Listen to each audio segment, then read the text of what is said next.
사람들은 영혼의 단짝을 만나 여생을 함께할 것을 꿈꾸며 결혼을 합니다. 평생의 동반자를 찾는 것이니 이만큼 신중을 기해야 할 일도 없을 것입니다. 한 포털 사이트에서 결혼할 때 꼭 확인해야 할 점이라는 주제로 설문조사를 했습니다. 남성의 36%, 여성의 41%가 배우자의 가족 분위기를 1위로 꼽았습니다. 결국 결혼은 가족 간의 결합이기 때문에 상대 가족의 의식이나 분위기를 매우 중요하게 고려하는 것이었습니다. 또 한 가지 결혼에 관한 흥미로운 조사 결과도 있었습니다. 예비 배우자에게 과거 연애사를 밝혀야 하냐, 밝히지 말아야 하냐. 이 질문에 남녀 10명 중 4명 이상이 결혼 전 과거는 절대 밝히면 안 된다고 답변했습니다. 오늘 본문에서도 결혼을 앞둔 예비 부부가 등장합니다. 요셉과 마리아입니다. 결혼을 앞둔 새신랑 요셉이 어느 날 충격적인 소식을 듣게 됩니다. 마리아의 임신 소식입니다. 예비 부부에게 금기시된다는 결혼 전 과거. 내 배우자가 될 사람에게 아기가 있다는 사실. 지금 들어도 드라마에나 나올 법한 충격적인 사실이니 당시에는 엄청난 사건이었을 것입니다. 당시 유대법에서는 약혼을 혼인처럼 다루었습니다. 요셉과 마리아가 완전한 결혼에 이르진 않았지만 공적으로는 서로에게 속해 있었기 때문에 정혼한 사람이 다른 사람에게 접근하는 것 자체가 간음으로 간주되었습니다. 한번 상상해 보십시오. 내가 결혼할 사람에게 아이가 있다. 내 자녀가 결혼할 배우자에게 숨겨둔 아이가 있다. 결혼 당사자로서 이해하실 수 있으실까요? 부모님 입장에서 내 자녀가 그런 상황에 처해 있다면 그 결혼을 허락해 주실 수 있으실까요?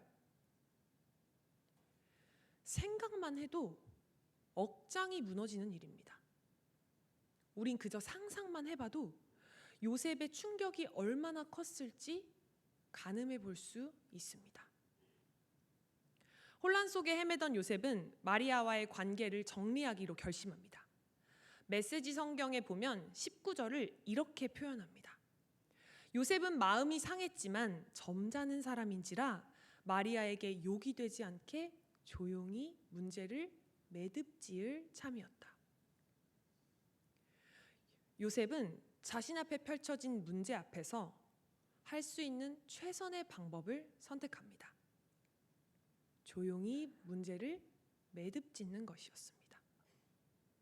조용히 문제를 매듭짓는 것이 자신에게도 마리아에게도 좋을 것이라 판단했기 때문입니다. 그때 하나님께서 주의 사자를 보내십니다.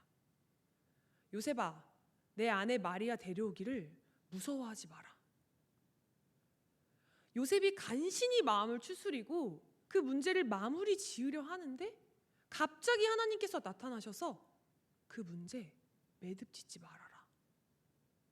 오히려 하나님은 그 문제를 그 상태 그대로 펼쳐놓으라 말씀하십니다. 그렇다면 요셉이 조용히 그 문제를 매듭지으려 했던 이유는 무엇일까요?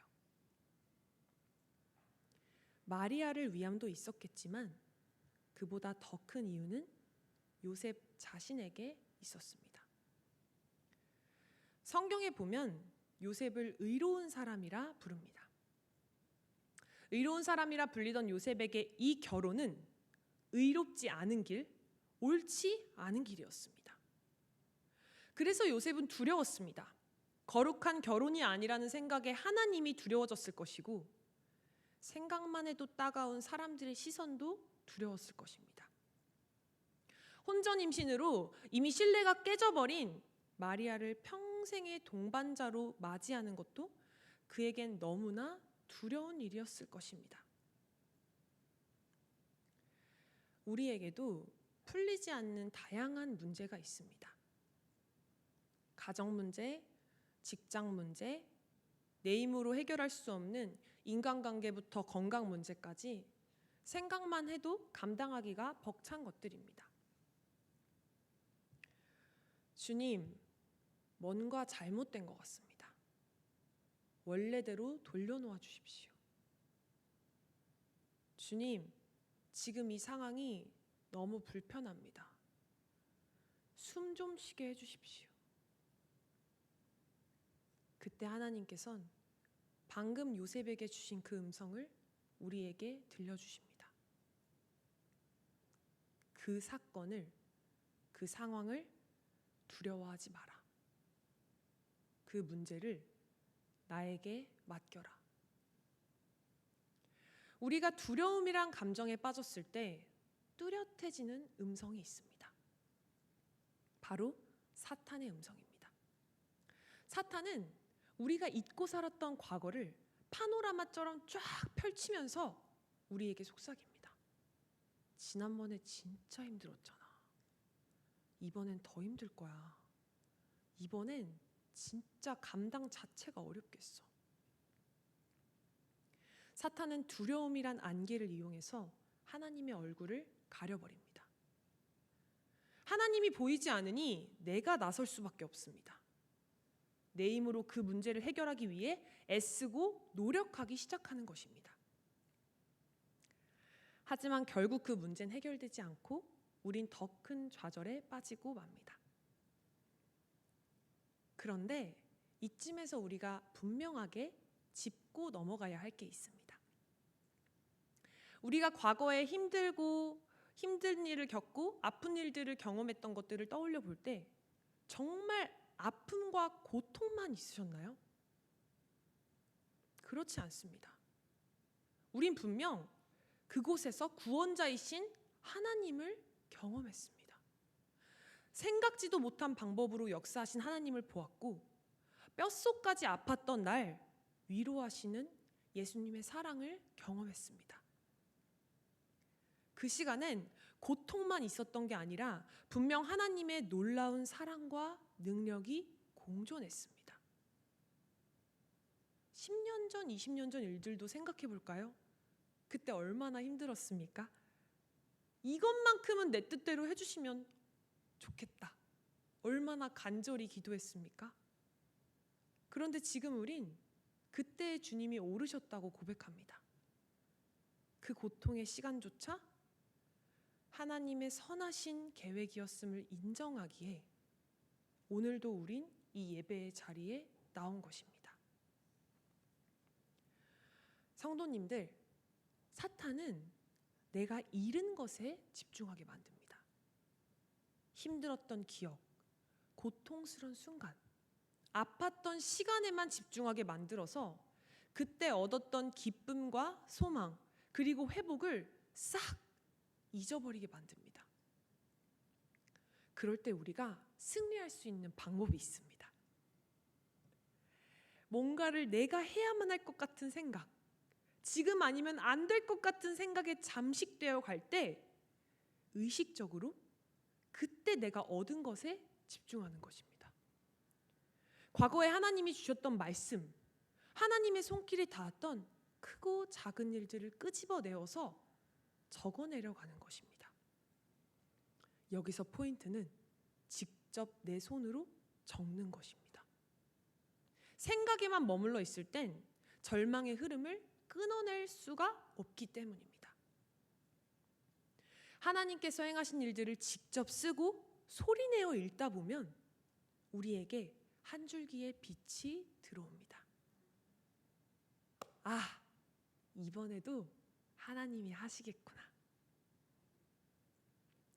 제가 다른 교회에서 사역할 때의 일입니다. 저를 좋아하고 잘 따르던 7살 아이가 있었는데요. 그 아이가 이사를 가게 됐어요. 마지막 예배 참석하는 날 제가 너무 섭섭한 마음에 아이에게 말했어요. 제이야, 다음 주부터 전도사님이 널 못 만나면 너무 섭섭하고 슬플 것 같아. 어떡하지? 그랬더니 아이가 표정 하나 바뀌지 않고 대답하더라고요. 괜찮아요. 또 만나면 되죠. 제가 내심 섭섭하더라고요. 난 이렇게 아쉬운데 아이는 아쉽지가 않은가? 그래서 다시 한번 말했어요. 제이야, 그래도 이렇게 매주는 못 만나잖아. 그랬더니 아이가 답답하단 표정으로 저에게 말하더라고요. 전도사님, 보고 싶으면 영상통화하면 되죠. 아니면 저희 집에 놀러 오세요. 저는 아이와 앞으로는 못 만날 것이라는 현실에 집중하고 있었다면 아이는 어떤 방법으로도 다시 저와 만날 수 있다는 확신을 가지고 있었습니다. 아이에게 이사라는 사건은 저와의 관계에 전혀 문제가 되지 않았던 것입니다. 우린 이 7살 아이가 보여준 순수한 확신을 배워야 합니다. 커다란 현실의 산 앞에 무릎 꿇는 게 아니라 하나님께 기도하면 되지. 하나님이 하시면 되지. 산을 옮기실 능력의 하나님을 입술로 선포하는 것입니다. 우리가 낙심하는 이유는 두렵기 때문입니다.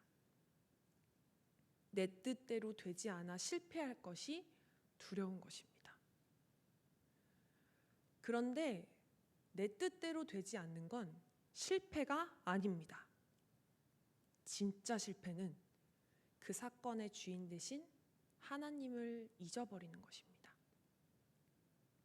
하나님은 지금 요셉에게 이것을 가르쳐주고 계십니다. 요셉아, 아들을 낳을 건데 그 이름을 예수라 해라. 그가 자기 백성을 그들의 죄에서 구원할 자야. 요셉아, 두려워 마라. 잘못된 길이 아니다. 내 뜻이 이루어지는 길, 진짜 성공의 길이다. 세상은 나의 계획대로 되는 걸 성공이라 부릅니다. 하지만 아무리 사람들의 인정을 받는 자리에 있어도 그것을 이루는 가운데 혹은 그것을 이룬 후에 하나님을 잃어버렸다면 그것은 실패입니다. 반대로 나 홀로 남을지라도 주님이 나와 함께 하시고 주님이 날 인정해 주신다면 그것은 더 큰 승리이자 성공일 것입니다. 요셉이 지금 결혼을 해야 하는 이유, 임신한 마리아를 아내로 맞이해야 하는 이유, 피 한 방울 섞이지 않은 아이를 내 아이로 키워야 하는 이유, 인간의 상식으론 이해할 수 없는 이 모든 상황은 하나님의 완벽한 계획이었습니다. 하나님은 지금 요셉에게 진짜 성공의 길을 제안하고 계십니다. 넌 예수의 아버지가 될 것이다. 예수님의 아버지라는 사명을 받은 요셉은 더 이상 이 사건을 문제로 여기지 않습니다. 두려움으로 가득 찼던 요셉의 내면이 아기 예수님을 만날 기대와 소망으로 다시 채워졌기 때문입니다. 사랑하는 성도님들, 우리의 내면은 무엇으로 채워져 있습니까? 하나님이 하실 일들에 대한 기대와 소망이 있으신가요? 무력감과 두려움에 짓눌려 있진 않으신가요? 우리 안에 소망이 없고 기쁨이 없다면 우린 영적으로 고갈된 상태입니다. 지금 기뻐도 5분 후에 낙심하는 게 우리입니다. 이 땅에서 기쁨을 얻는 건 정말 어렵지만 잃어버리는 건 너무나 쉽습니다. 그런 우리에게 하나님께서는 영원히 변치 않는 소망을 주셨습니다. 바로 예수 그리스도십니다. 예수님은 마른 뼈 같던 우리 영혼에 생기를 불어넣어 주시려고 이 땅에 오셨습니다. 우리에게 하나님의 사랑을 가르쳐 주시려고 십자가에서 죽으셨습니다. 일시적인 기쁨이 아니라 영원한 기쁨을 주시려고 3일 만에 다시 부활하셨습니다. 그래서 우린 예수님의 음성이 필요합니다. 주님의 음성을 들으려면 먼저 소란스런 소리를 줄여가야 합니다. 세상에 성공을 주입시키는 유튜브와 TV, 각종 미디어를 줄여 나가야 합니다. 하나님보다 돈과 명예를 크게 보는 사람과의 교제도 줄여 나가야 합니다. 세상의 소리가 비워져야 하나님의 소리가 내 안에 채워질 수 있기 때문입니다. 사랑하는 성도님들, 주님의 음성은 소란스럽지 않습니다. 주님의 음성은 고요하고 잠잠합니다. 평안을 너희에게 끼치노니 곧 나의 평안을 너희에게 주노라. 내가 너희에게 주는 것은 세상이 주는 것과 같지 아니하니라. 아멘. 주님이 주신 평안을 얻기 위해 우리가 할 일은 잠잠히 주님 앞에 엎드리는 것입니다. 아멘. 이 시간 우리 아침 안개 눈 앞 가리듯 함께 찬양하겠습니다.